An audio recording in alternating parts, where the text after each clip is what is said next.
सास, बहू और ताबीज।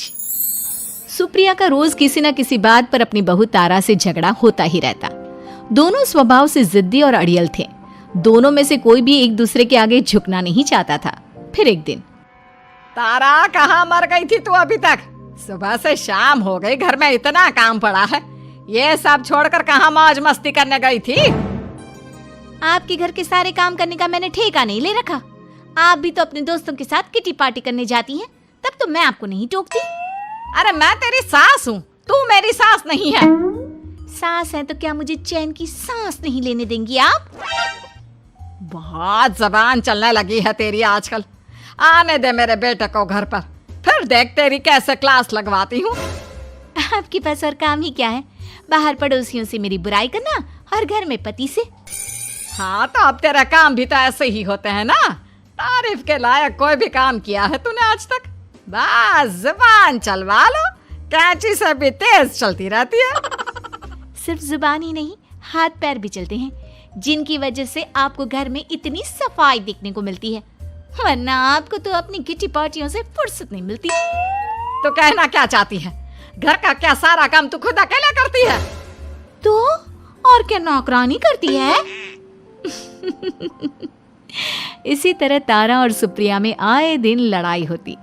दोनों के दिन की शुरुआत ही एक दूसरे से लड़कर शुरू होती और लड़कर ही खत्म होती, मानो ये अब उनकी दिनचर्या का हिस्सा बन चुकी हो। शाम को तारा का पति वैभव घर आता है। वैभव को देखते ही उसकी माँ सुप्रिया उसके पास आती है और कहती है, बेटा वैभव, अच्छा हुआ जो तू आज जल्दी घर आ गया। देख ना, तेरी बीवी सुबह से मुझसे लड़ी जा रही है। माँ की बातें सुनकर वैभव तारा को जोर जोर से आवाजें देने लगता है। क्या हुआ जी, इतना चीख क्यों रहे हो? तारा, तुमने आज फिर माँ से लड़ाई की? अरे लड़ाई मैंने नहीं की, शुरुआत पहले इन्होंने की थी। समझा दीजिए अपनी माँ को। मुझे कहीं भी आते जाते टाइम टोके नहीं, वरना मैं अपना सामान बांधकर मायके चली जाऊंगी। इतना कहकर तारा वहां से चली जाती है। ये सब क्या चल रहा है माँ? किसी दिन मैं आप लोगों के चक्कर में जरूर पागल हो जाऊंगा। आप लोग कभी प्यार से क्यों नहीं रहते? अरे वो हमेशा मेरी बातों का उल्टा जवाब देती है बेटा। अब तू ही बता मैं क्या करूं? तो आप उसे ताने मारती ही क्यों है माँ? वाह बेटा वाह, तुझे मेरे ताने दिखते हैं, उसका बात करने का तरीका नहीं दिखता। देखा नहीं वो किस तरह से बात करती है मुझसे। मुझे माफ कीजिए माँ, मुझे आप दोनों के बीच में पड़ना ही नहीं है। आप दोनों ही एक जैसे हो। इतना कहकर वैभव वहां से चला जाता है। वैभव के जाने के बाद सुप्रिया सोच में पड़ जाती है। धीरे धीरे समय बीतने लगता है और एक दिन सुप्रिया को पता चलता है कि उनके गांव में एक महात्मा ठहरे हुए हैं जो वशीकरण करना जानते हैं। तो सुप्रिया भागते हुए उन बाबा का पता ढूंढने निकल पड़ती है। इस बात की खबर जैसे ही तारा को चलती है, वो भी उस बाबा की खोज में निकल पड़ती है। अगले दिन सुबह, आज तारा और सुप्रिया दोनों ही बहुत अच्छे मूड में होती है। ना सुप्रिया तारा को देखकर कोई ताना मारती है, ना तारा अपनी सास से बेवजह उलझती है। दोनों मिल बांट कर रसोई में काम करती हैं। भाई तारा, जरा मुझे वो चाय पत्ती पकड़ाना। ये लीजिए माँ जी, क्या आप मेरे लिए भी चाय बना देंगी? अरे हाँ हाँ, क्यों नहीं। इसी तरह दिन बीतते हैं और दोनों का रिश्ता भी निखरने लगता है। ऐसे ही देखते 3 महीने बीत जाते हैं। आजकल ये मैं क्या देख रहा हूँ? अचानक आप दोनों के बीच इतना प्यार कैसे हो गया? एक दिन था जब कभी माँ आप तारा को ताने देते देते नहीं थकती थी, और तारा, तुम पहले तो कितना उलझती थी माँ से, तो अब ये अचानक क्या हो गया आप दोनों को? अरे यह सब तो एक बाबा का कमाल है, जिसने मुझे ये ताबीज दिया था। सुप्रिया के हाथ में बंधा ताबीज देखकर तारा चौंक जाती है। ये ताबीज तो उस बाबा ने मुझे भी दिया था, आपको अपने वश में करने के लिए। इसका मतलब तू भी उस बाबा से मिलने गई थी? आपकी हरकतों की वजह से ही मुझे जाना पड़ा था। ये सब क्या चल रहा है? मुझे तो आप लोगों की कोई भी बात समझ में नहीं आ रही। सुप्रिया वैभव को सारी बात बताते हुए कहती है, अरे जैसे ही मुझे पता चला कि हमारे गांव में जाने माने तांत्रिक बाबा आए हुए हैं जो वशीकरण करना जानते हैं, तो मैं बिना देरी किए उनके पास चली गई और बहू को अपने वश में करने की इच्छा उनके सामने रखी, जिससे ये मेरी हर बात माने। बाबा, मैं अपनी बहू से बहुत दुखी हो चुकी हूँ। वो मेरी एक बात नहीं मानती। आप कुछ ऐसा कीजिए बाबा जिससे मेरी बहू मेरी हर बात मानने लगे। पहले आप मुझे अच्छे से बताइए, आपको अपनी बहू से आखिर परेशानी क्या है? बाबा वो मुझसे कभी प्यार से बात नहीं करती। मैं उसे एक बात सुनाती हूँ तो वो पलट कर 4 बातें सुनाती है। आप कुछ ऐसा कीजिए ना जिससे मेरी बहू सारी बातें मानने लगे।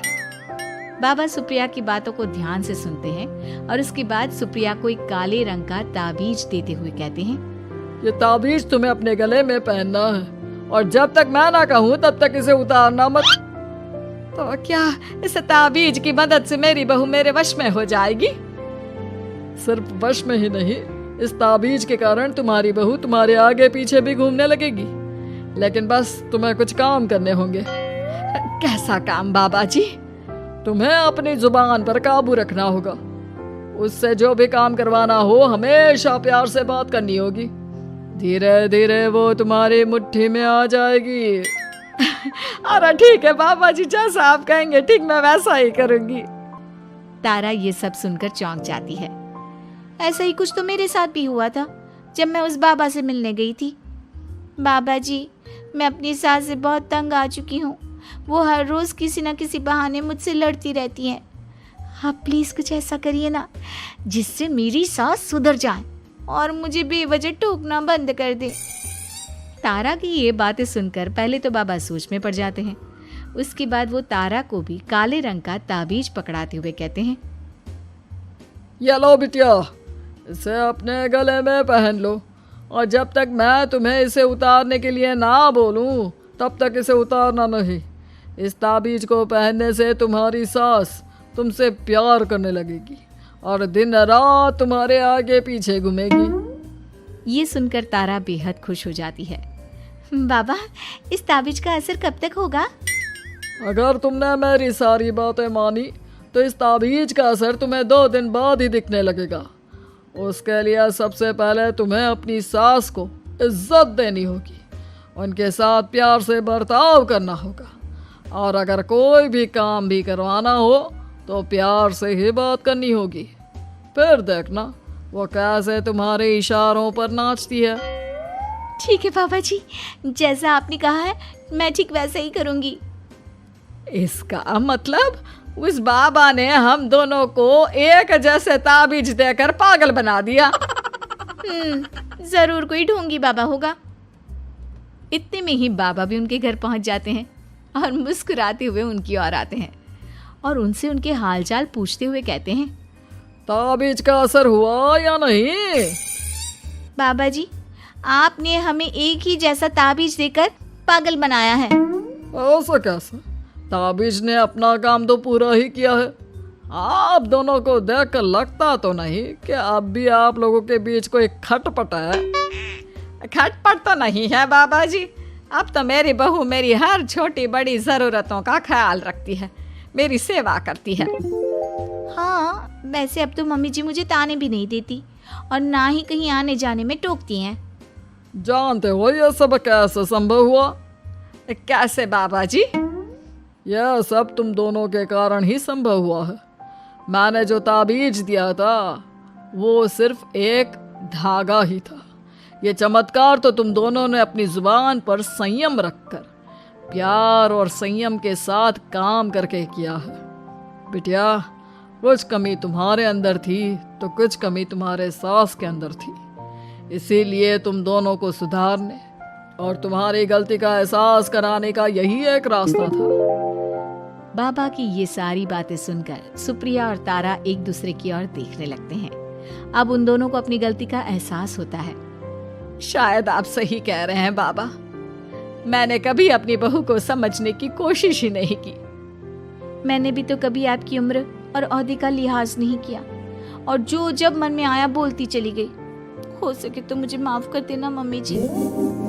चलो फिर, अगर सब ठीक ही हो गया है तो बाबा जी अब आप भी वापस अर्जुन बन जाइए। वैभव की बात पर बाबा अपनी नकली दाढ़ी हटाते हैं तो उसे देखकर सास बहू हैरान रह जाती हैं। अरे अर्जुन भैया, आप? हाँ भाभी, आप दोनों के रोज रोज वाले झगड़ों से परेशान होकर एक दिन मेरे इस दोस्त ने एक प्लान बनाया और मेरी मदद मांगी, तो मैं इनकार कैसे कर सकता था। और देखिए आज उसका नतीजा हम सबके सामने है। सब जोर जोर से हंसने लगते हैं।